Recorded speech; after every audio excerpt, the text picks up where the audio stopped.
ठीक है बच्चे, स्टार्ट करते हैं फ्लो चार्ट के बारे में। कोई क्वेश्चन होगा तो आप लोग चैट बॉक्स में डाल सकते हो। मैं कोशिश करूंगा देखने की उसको। अगर कुछ छूट जाता है तो मैं बाद में बता दूंगा आप लोगों से ये चीज़। ठीक है, थैंक यू। फ्लो चार्ट के बारे में हम पढ़ेंगे। फ्लो और एक चार्ट है किसका? फ्लो का। नाम से थोड़ा सा डेफिनेशन थोड़ी क्लियर होती है।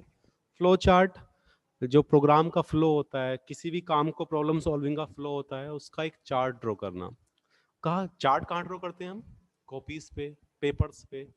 तो पेपर्स का मतलब ग्राफ की फॉर्म में। ग्राफ मतलब एक्स और वाई डायरेक्शन। पेपर्स पे जो भी काम करते हैं हम, टू डायमेंशनल होता है, लेंथ और विड्थ, तो वो ग्राफ की फॉर्म में होता है।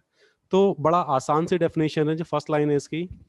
A flow chart is a graphical representation of an algorithm. Graphical representation of an algorithm या पिक्चोरियल रिप्रेजेंटेशन किसकी? एल्गोरिथम की। जो हमने एल्गोरिथम देखा था पीछे थ्योरी की लैंग्वेज में, फाइनाइट नंबर ऑफ स्टेप्स की फॉर्म में किसी प्रॉब्लम को सॉल्व करना, दैट इज एल्गोरिथम। और उसको ग्राफ की फॉर्म में रिप्रेजेंट करना, that is flow chart.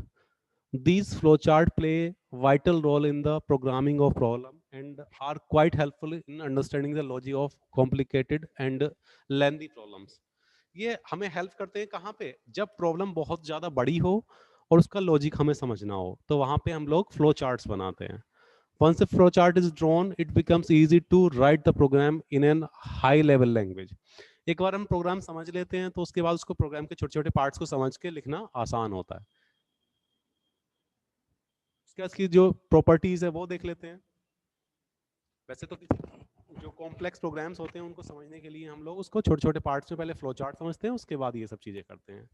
A flow chart depicts pictorially the sequence in which instructions are carried out in an algorithm. जैसा मैंने डेफिनेशन बताई थी पहली वाली कि पिक्चोरियल क्या है? रिप्रेजेंटेशन है सीक्वेंस में जिसमें इंस्ट्रक्शंस को कैरी आउट करना है एल्गोरिथम की हमें। A flowchart is a systematic representation of an algorithm. किसी एल्गोरिथम का सिस्टमेटिक रिप्रेजेंटेशन भी है ये। Flowcharts are used not only as aids in developing algorithm but also the document algorithm. जब किसी हम कोई प्रोग्राम बनाते हैं, कोई भी काम करते हैं, तो उसके लिए हमें एक डॉक्यूमेंटेशन की भी नीड होती है। तो उस नीड मतलब उस जो डॉक्यूमेंटेशन होता है, दैट इज फ्लो चार्ट भी उसका एक डॉक्यूमेंटेशन का पार्ट होता है। Flow charts are used in designing और डॉक्यूमेंटिंग ए प्रोग्राम और ए प्रोसेस। किसी प्रोग्राम को या प्रोसेस को डॉक्यूमेंट करना और डिजाइन करने के लिए फ्लो चार्ट्स यूज किए जाते हैं। जो मेन है हमारे पास इसके सिंबल्स होते हैं बच्चे। ये सामने कुछ सिंबल्स बने हुए हैं, सिंबल्स है, उसका नाम है, उसके कुछ फंक्शंस हैं क्या होते हैं, और इसकी हेल्प से हम लोग कुछ फ्लो चार्ट जो है डिजाइन करेंगे हम लोग। तो जैसे यहाँ पे लिखा हुआ है सिंबल, ये रेक्टेंगल बॉक्स है, ये पैरेललोग्राम का है, ये डिसीजन बॉक्स होता है, ये कनेक्टर होता है, प्री डिफाइंड प्रोसेस होते हैं, टर्मिनल होता है, ये फ्लो लाइंस होती हैं। ये नाम इसके आगे लिखा हुआ है, उसका क्या क्या काम होता है वो। जैसे ये जो रेक्टेंगल होता है, क्या इंटरनल ऑपरेटिंग इनसाइड और इनसाइड द प्रोसेस और मैनेजर। सिंपल नॉर्मली कोई चीज लिखनी होती है, जब हम आगे एग्जांपल देखेंगे वहां से शायद क्लियर हो जाएगा। कुछ इनपुट आउटपुट कराना होता है तो ये वाला बॉक्स यूज करते हैं। कोई डिसीजन लेना होता है, यस और नो, ट्रू और फॉल्स, तो ये करना होता है। कनेक्टर कनेक्ट करने के लिए। पिक्चोरियल रिप्रेजेंटेशन है तो कोई जरूरी नहीं सिंगल पेज पे आ जाएगी, अगले पेज पे जाएगी, तो कैसे कनेक्ट करेंगे? इसकी हेल्प से। प्री डिफाइंड प्रोसेस है तो इसकी हेल्प से। टर्मिनल स्टार्ट और एंड के लिए हम ये वाला साइन यूज करते हैं। फ्लो लाइंस किस तरफ को फ्लो करना है, ऊपर से नीचे, left to right, right to left, इस तरह से जो काम करने होते हैं ये इस तरह से। अब हम देख लेते हैं यहाँ पे, देखिए सीधे सीधे एग्जाम्पल देखते हैं। लास्ट टाइम हमने एल्गोरिथम का एग्जाम्पल भी नहीं देखा था और फ्लो चार्ट का भी नहीं देखा था। हम देखते हैं right an algorithm and draw the flow chart for finding the average of two numbers. अब पहले तो हमें फ्लो मतलब वो भी आना चाहिए, कैसे लिखा जाएगा एल्गोरिथम, फिर उसका फ्लो चार्ट कैसे बनेगा। दोनों का एल्गोरिथम भी सामने है और फ्लो चार्ट भी सामने है। अब एल्गोरिथम में क्या बताया था हमने? थियोरेटिकली लैंग्वेज में स्टेप्स, दो नंबर्स को ऐड करना है, उनका सम निकालना है, एवरेज निकालना है। तो पहले एक नंबर होना चाहिए हमारे पास, फिर दूसरा नंबर होना चाहिए, दोनों को जोड़ना आना चाहिए, फिर जोड़ के उनको, दो नंबर हैं तो उस दोनों से डिवाइड भी करना पड़ेगा, हाफ करना पड़ेगा उसका, दैट इज एवरेज, और उसको आउटपुट करना पड़ेगा। क्लियर है? फिर से समझ लीजिए, दो नंबर्स को हमें जोड़ना था या दो नंबर्स का एवरेज निकालना था। तो एवरेज निकालने के लिए पहले दो नंबर को जोड़ना पड़ेगा। तीन होंगे तो इनपुट एक्स किया, इनपुट वाई किया, इनपुट जेड करते, फिर उनका सम निकालते एक्स वाई जेड का और एवरेज करते सम डिवाइड बाई थ्री नंबर्स, उसको आउटपुट करते हैं एवरेज को। तो ये तो हमारा हो गया एल्गोरिथम जो लास्ट लेक्चर में पढ़ा था, फाइनाइट नंबर ऑफ स्टेप्स। इसमें कितने हैं? 5 नंबर ऑफ स्टेप्स हैं। कुछ इनपुट्स होंगे, कुछ प्रोसेसिंग होगी और बाद में आउटपुट होगा। यही देखा था हमने लास्ट टाइम, है ना? देन इसको पिक्चोरियल रिप्रेजेंटेशन, ग्राफ की फॉर्म में कैसे रिप्रेजेंट करना है। तो ये हमारे पास है, स्टार्ट करना है। स्टार्ट और एंड करने के लिए एक्चुअल में ये थोड़ा गलत साइन इन्होंने बनाया हुआ है, ये वाला साइन नहीं होता है, टर्मिनल वाला साइन होता है। इस तरह से ये थोड़ा राउंड होते हैं सर्कल, ठीक है? ये जो टर्मिनल वाला साउंड होता है ये स्टार्ट एंड होता है, थोड़ा ये राउंड होने चाहिए। तो ये स्टार्ट और एंड जो होगा वो टर्मिनल साइन से ही होगा। स्टार्ट भी दिख रहा है और एंड भी दिख रहा है। अब हमें इनपुट करना है। इनपुट के लिए हमने देखा होगा ऊपर कौन सा बॉक्स यूज करते थे हम लोग, यहाँ पे ये इनपुट बॉक्स था, पैरेललोग्राम, समांतर चतुर्भुज। इनपुट किया, फिर इनपुट वाई करना था, इनपुट वाई किया हमने।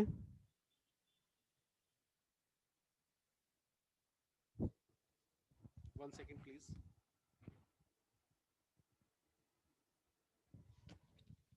हमने इनपुट एक्स करना था, इनपुट एक्स कर लिया, इनपुट वाई करना था, इनपुट वाई कर लिया, फिर सम करना था, ये प्रोसेसिंग है। तो किसमें? जो प्रोसेसिंग वाला बॉक्स था, सिंपल रेक्टेंगल बॉक्स, जहां पे कोई फंक्शनिंग होती है, प्रोसेसिंग होती है।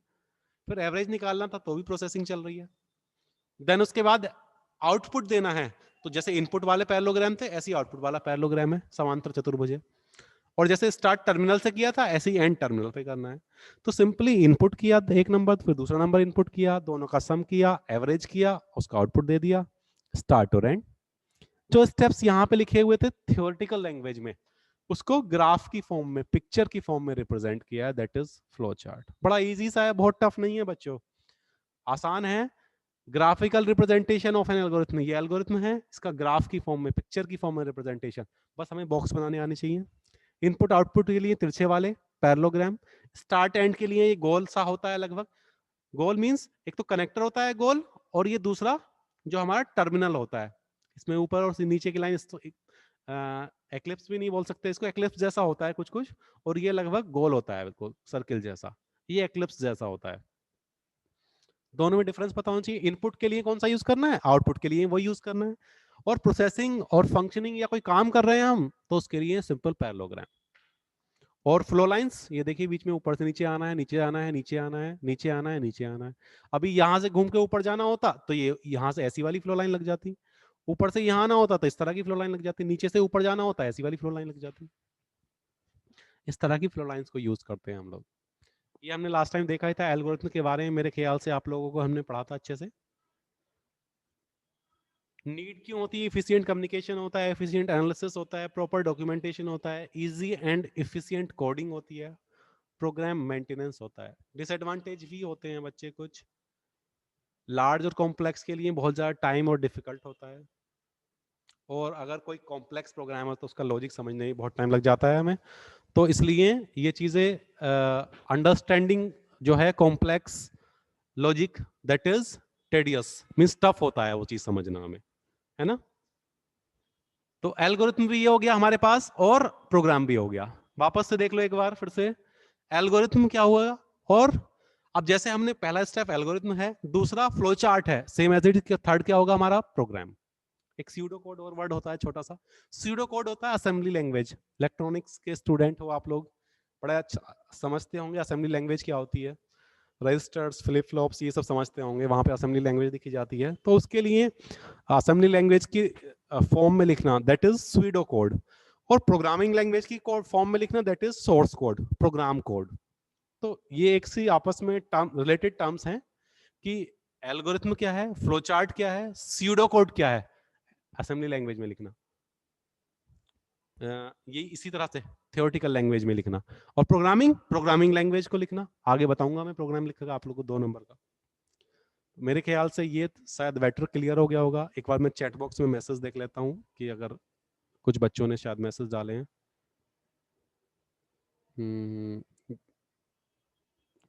ज्योति कह रही है वॉइस क्लियर नहीं आ रही है।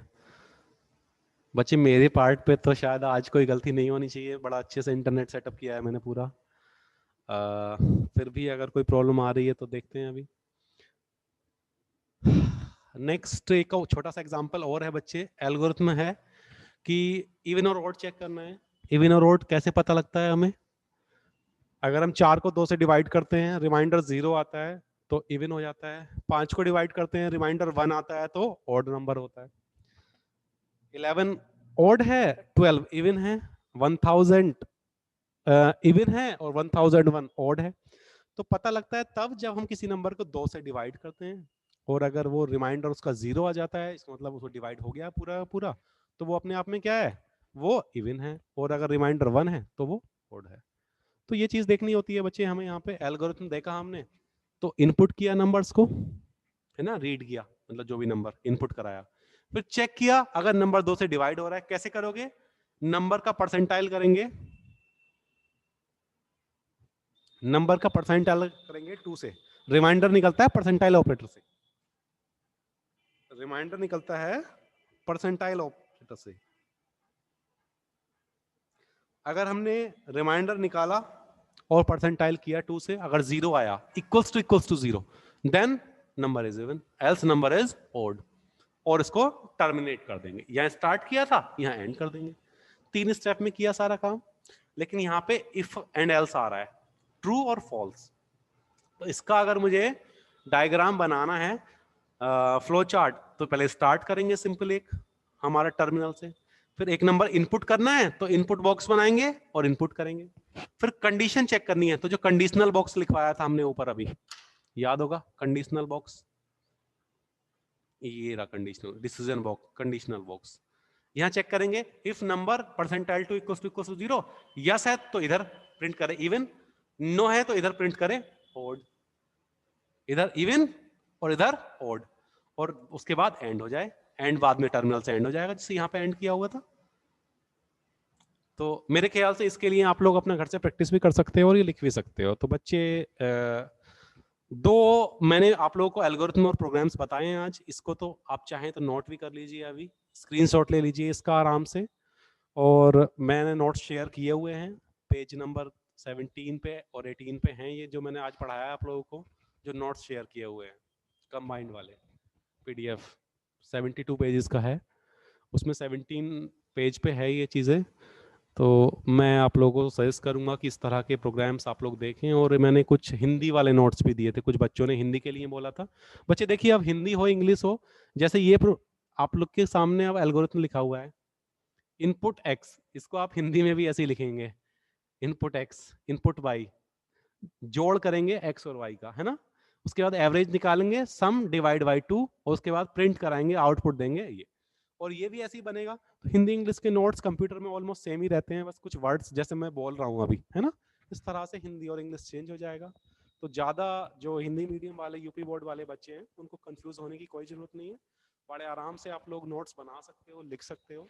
और कोई कंफ्यूजन आएगा तो हम लोग हैं यहाँ पे अभी बताने के लिए, है ना। ऑफलाइन भी आके आप लोग ये चीज़ें पूछ सकते हो ऑनलाइन क्लासेस के बाद। कुछ मैंने हिंदी के नोट्स दिए थे बच्चे, उनमें कोशिश करना, आप लोगों को मैंने 8-10 पेज दिए थे, उसमें काफ़ी सारे एग्जाम्पल थे, एल्गोरिथम के भी, फ्लो चार्ट के भी। वो कोशिश करो, अगर वो समझ में आता है तो ठीक है, और अगर नहीं आता है तो बताइएगा फिर बाद में। चलिए, थैंक यू। कोई क्वेश्चन हो तो बताइएगा जरूर।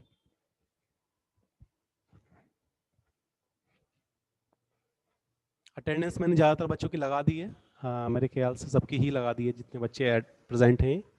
नेक्स्ट टाइम फिर से अटेंडेंस जब क्लास होगी तो मैं बता दूंगा आप लोगों को। Thank you very much. जो भी नेटवर्क प्रॉब्लम आ रही है बच्चे, जो होती है आपके पार्ट पे होगी, क्योंकि बाकी किसी को शायद प्रॉब्लम नहीं हुई है मेरे ख्याल से। और आज अच्छा खासा वाईफाई चल रहा है और सब कुछ सेटअप है बच्चे अच्छे से। तो आई विल सजेस्ट कि आप अपना नेटवर्क देखें एक बार तो ज़्यादा अच्छा रहेगा। मैंने लास्ट टाइम भी बोला था, एक अभिषेक वशिष्ठ के नाम से कोई बच्चा ऐड होना चाहता है। जो भी बच्चा है अपना रिनेम करे जिस क्लास में इसका नाम है। आप लोग शायद अगर जानते हो तो इसको इन्फॉर्म कर दीजिए कि ये अपना पहले नाम रिनेम करे, तब मैं इस बच्चे को ऐड करूंगा, अदरवाइज मैं ऐड नहीं करूंगा। ये जो भी इसका बच्ची का क्लास में नाम है उस नाम अपना रिनेम करे, उसके बाद मैं ऐड करूंगा, अदरवाइज मैं इसको ऐड नहीं करूंगा बिल्कुल भी। Thank you very much.